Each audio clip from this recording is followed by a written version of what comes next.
नाज़रीन, अगर आप चैनल पे नए हैं तो चैनल को सब्सक्राइब कर लीजिएगा और उन तमाम सब्सक्राइबर का बहुत-बहुत शुक्रिया जिन्होंने अभी रिसेंटली ही हमें सब्सक्राइब किया है और हमें जॉइन किया है। पिछला पॉडकास्ट भी आपने अगर नहीं देखा है तो वो हमारे इसी चैनल पे मौजूद है। आप चाहें तो हमारे चैनल को विज़िट करके उसको देख सकते हैं और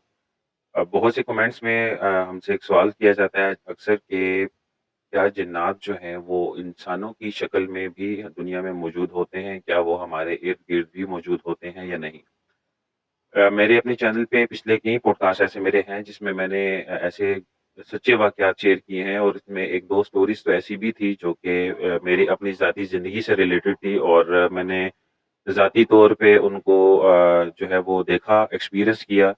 एक ऐसे बड़े फ़ेमस वाक़यात थे ऐसे जो कि मैं आज तक मुझे याद है और मैं अक्सर जब भी उनको याद करता हूँ तो यकीन मानें कि मेरे रोंगटे खड़े हो जाते हैं। तो इसी से रिलेटेड एक और ऐसा वाक़या जो कि मेरी अपनी ज़ाती आप बीती है और मैंने अपनी आँखों से क्या देखा, क्या महसूस किया और मैंने कितने करीब से देखा उसको, वो मैं आज आपके साथ शेयर करूँगा इस पॉडकास्ट में और अगर आप चैनल पे नए हैं तो चैनल को सब्सक्राइब ज़रूर कर लें और वीडियो पसंद आया करे तो लाइक ज़रूर कर दिया करें। क्योंकि आप कमेंट करने से, आपके लाइक करने से डेफ़िनेटली मुझे मोटिवेशन मिलती है और ऐसे मज़ीद वाक़यात और ऐसे न्यू पॉडकास्ट मैं आपके लिए लाता रहता हूँ। आज की जो स्टोरी है बेसिकली ये हुआ कुछ इस तरह से था कि आज से कुछ साल पहले की बात है कि मेरे नाना अब्बू की जो है वो गाँव में डेथ हो गई थी और उस सिलसिले में हम लोग गाँव में गए हुए थे और काफ़ी दिन हम लोग वहाँ पे रहे लेकिन ये है कि बीच में अचानक कुछ ऐसा इवेंट वहाँ पे आ गया। देहातों में आपको पता है कि जब कोई फ़ौतगी होती है तो वहाँ पे जुमेरातें होती हैं, दसवें होते हैं और ये सिलसिला काफ़ी दिन तक चलता रहता है। हुआ कुछ यूँ कि मेरे नाना का बेसिकली 40वाँ था और हम लोग वहाँ भी मौजूद थे, गाँव में ही रह रहे थे हम लोग। तो हमारा प्लान बेसिकली यही था कि हम उनका जब 40वाँ वगैरह हो जाए तो बाकी रिश्तेदारों के साथ हम भी फिर वापस अपने घर की तरफ जो है वो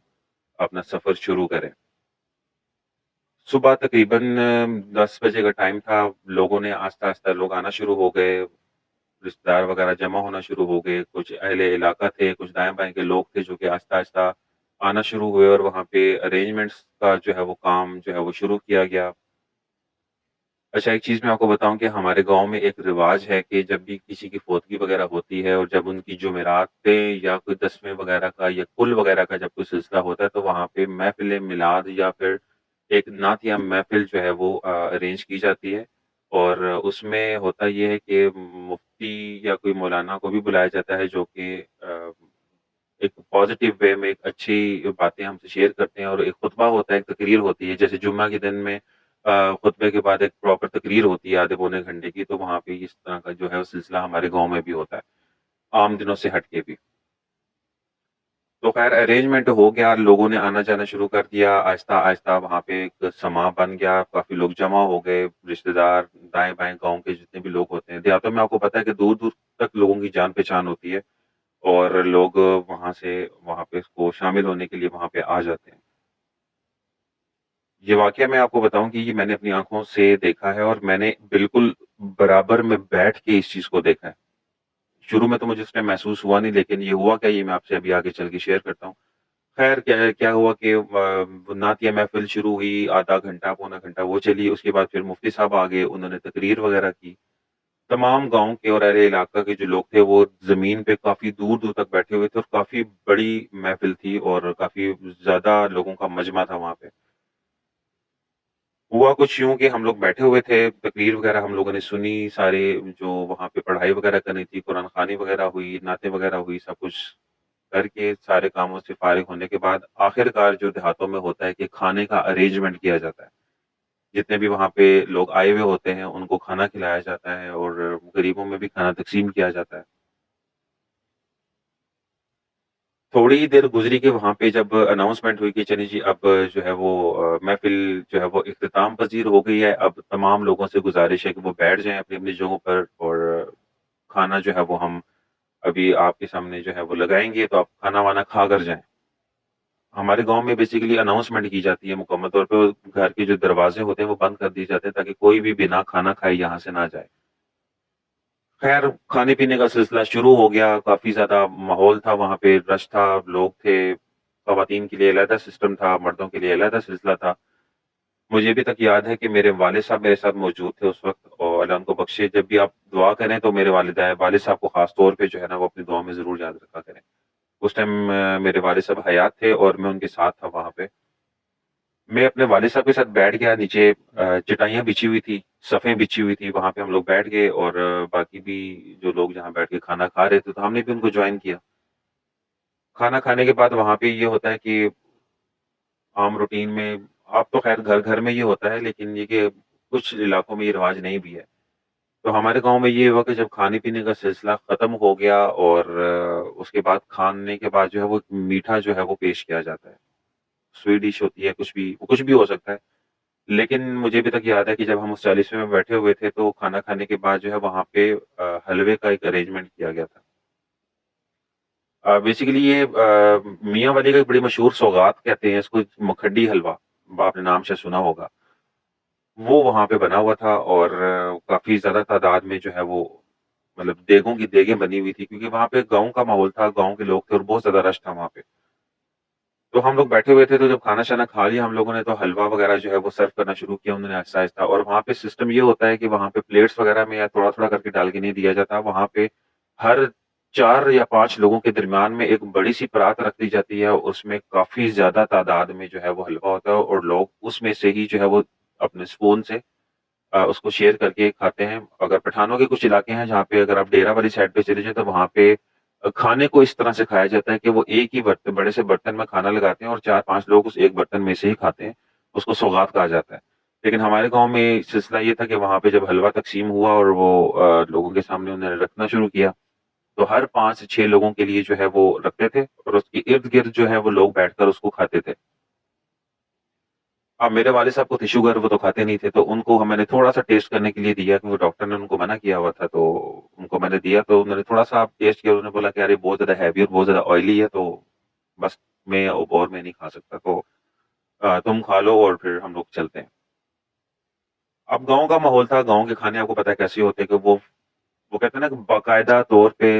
दिल खोल के उसमें ऑयल था और इतना वो ऑयली था कि मुझसे भी वो खाया नहीं गया।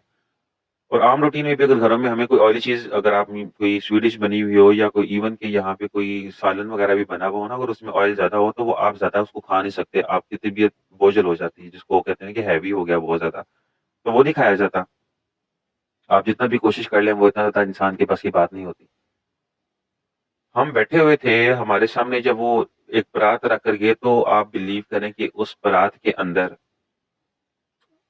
ना करते हुए भी, अगर मैं रफली आइडिया भी लगाऊँ ना, तो 7 से 8 किलो जो हलवा था ना, वो एक परात भरी हुई थी और उसमें बिल्कुल ऐसे माउंटेन फॉर्म में वो हलवा पड़ा था और काफ़ी ज़्यादा था। और उसकी साइडों पे ऐसे ऑयल था जैसे पानी तैर रहा होता है, इतना ज़्यादा उसमें ऑयल था, इतना ज़्यादा वो शदीद ऑयली था वो। वो बहुत ही ज़्यादा हेवी था। अब लोग दाएँ बाएँ अपने-अपने खाने में मसरूफ़ थे। वालिद साहब ने खाया नहीं, उन्होंने मुझे बोला, मैंने भी थोड़ा-सा उसमें से बिल्कुल ज़रा-सा टेस्ट किया, तो मेरी तबीयत बोझिल-सी, मुझे एक अजीब-सी फीलिंग्स आना शुरू हो गई, तो मैंने भी उसको वहाँ पे छोड़ दिया। अब वहाँ पे थोड़ा-सा एक कह सकते हैं कि इख़लाक़ का तकाज़ा ये होता है कि आप जब लोग आपके साथ जॉइन में खाना खा रहे हों, आपको जॉइन किया हुआ हो, तो आप एकदम से बीच में उठ नहीं सकते। थोड़ा-सा वेट करना पड़ता है कि बाकी लोग भी खा के ईज़ी हो जाएँ, तो उसके बाद फिर कुछ और लोगों के साथ मिल के आराम से एक ही दफ़ा से वहाँ से उठा जाए। तो ये वहाँ पे असल में ये जो है ना, ये इख़लाक़ से हट के बात समझी जाती है कि लोग खाना खा रहे हैं और आप बीच में से खाना खा के उठ के चले गए हैं, तो वो उसको बुरा समझा जाता है बहुत ज़्यादा। ख़ैर मैं और अपने भाई साहब हम 2 बातें करना शुरू हो गए, बैठे हुए थे हम लोग, ऑब्ज़र्व कर रहे थे, दाएँ-बाएँ देख रहे थे। मेरे दाहिनी तरफ राइट साइड पे एक आदमी आकर बैठा, जहाँ तक मुझे भी धुंधला-धुंधला याद है, मुझे मेक श्योर नहीं है, लेकिन फिर भी मुझे याद पड़ता है कि हल्के नीले रंग के उसने शलवार-कमीज़ पहने हुए थे और बड़ा पक्का-सा उसका रंग था, काला-सा उसका रंग था और आँखों में उसकी हल्की-हल्की सी लाली-सी थी, हल्की-हल्की सी ना पिंकिश उसकी आइज़ थी और वो आया हमारे बराबर में, मेरे राइट साइड पे आके ना वो बिल्कुल मेरे साथ जुड़ के आराम से वो बैठ गया। अच्छा, मैंने बड़ी एक अजीबो-गरीब सी चीज़ नोट की उसके अंदर कि जब वो बंदा आया ना, तो ना उसने किसी से सलाम किया और ना ही वो किसी के साथ आई कॉन्टैक्ट कर रहा था, ना ही वो किसी से उसने बात की। बस वो आया और साथ आके बैठ गया। अभी लोग उसमें से हलवा खा रहे थे,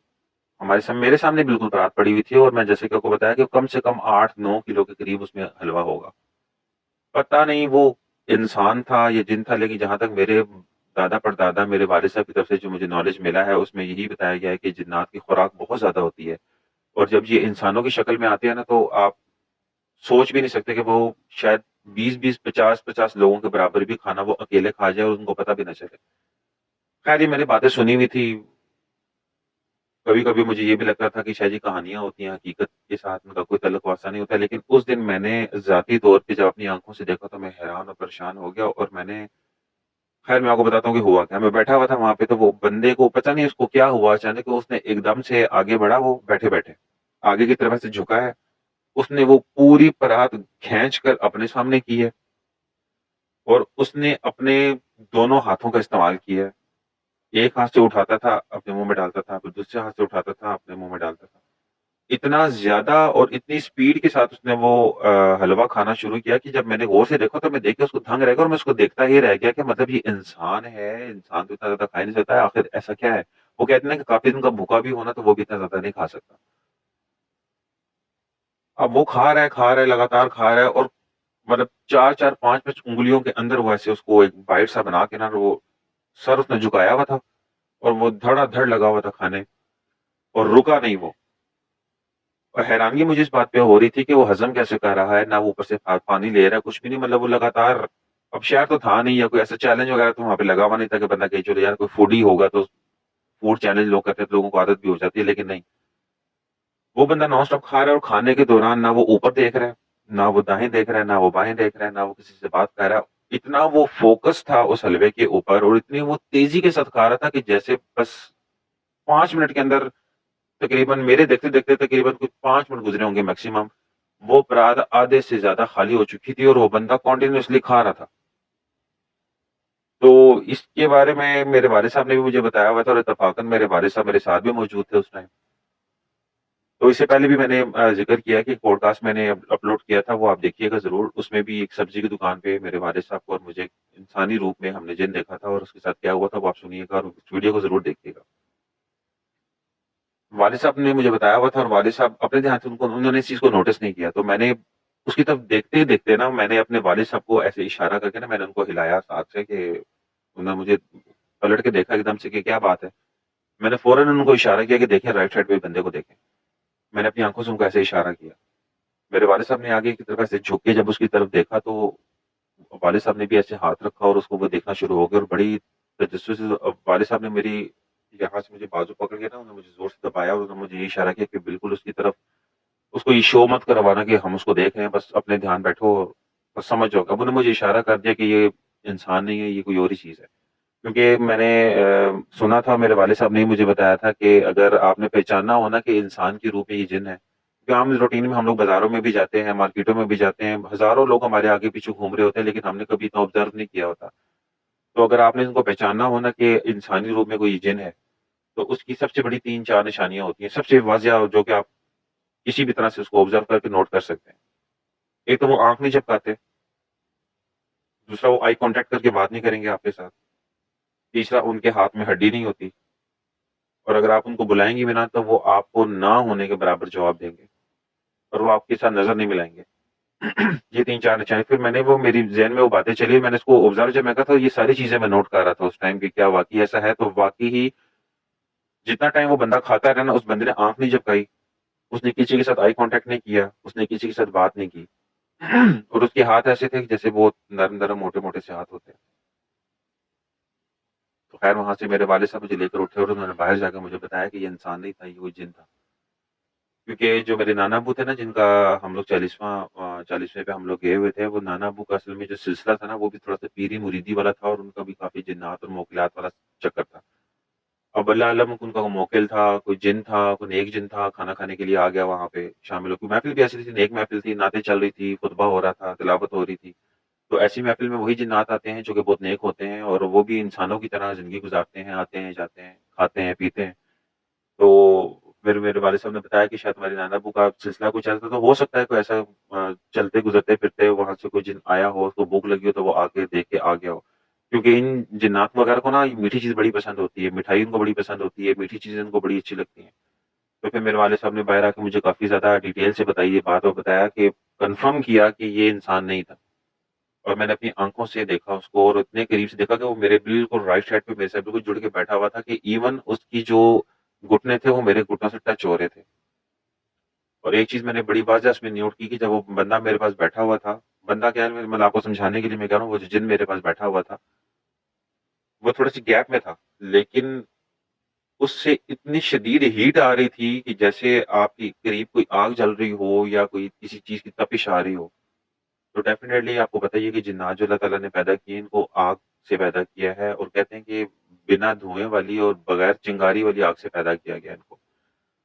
तो ये आग से तो बने हुए होते हैं, तो वो मेरे करीब बैठा था, मुझे प्रॉपर तरीके से मुझे एक हीट फ़ील हो रही थी साइड से, ऐसे हीट लग रही थी कि जैसे कोई गर्म चीज़ आपको पास में जल रही होती है, कोई तंदूर या कोई हीटर वग़ैरह चल रहा होता है। तो ये था वाक़या में जो मैंने अपनी आँखों से देखा, तो मैंने सोचा कि मैं आज आपके साथ शेयर करूँ। आज इत्तफ़ाक़न असल में बैठे-बैठे आज बात हो रही थी, तो मुझे ये वाक़या याद आ गया, तो मैंने सोचा कि मैं आपके साथ भी ये शेयर करूँ। तो वीडियो पसंद आई हो तो लाइक ज़रूर कर लीजिएगा और चैनल को ज़रूर सब्सक्राइब कर लें अगर आप चैनल पे फर्स्ट टाइम आए हैं। और अपने साथ-साथ अपने इर्द-गिर्द के लोगों का भी बहुत ख़्याल रखा करें, खुश रहें, आबाद रहें। मुझे दीजिए इजाज़त, आज के इस पॉडकास्ट से इंशाअल्लाह मुलाकात होगी मेरी नेक्स्ट वीडियो में एक न्यू स्टोरी के साथ, तब तक के लिए अल्लाह हाफ़िज़।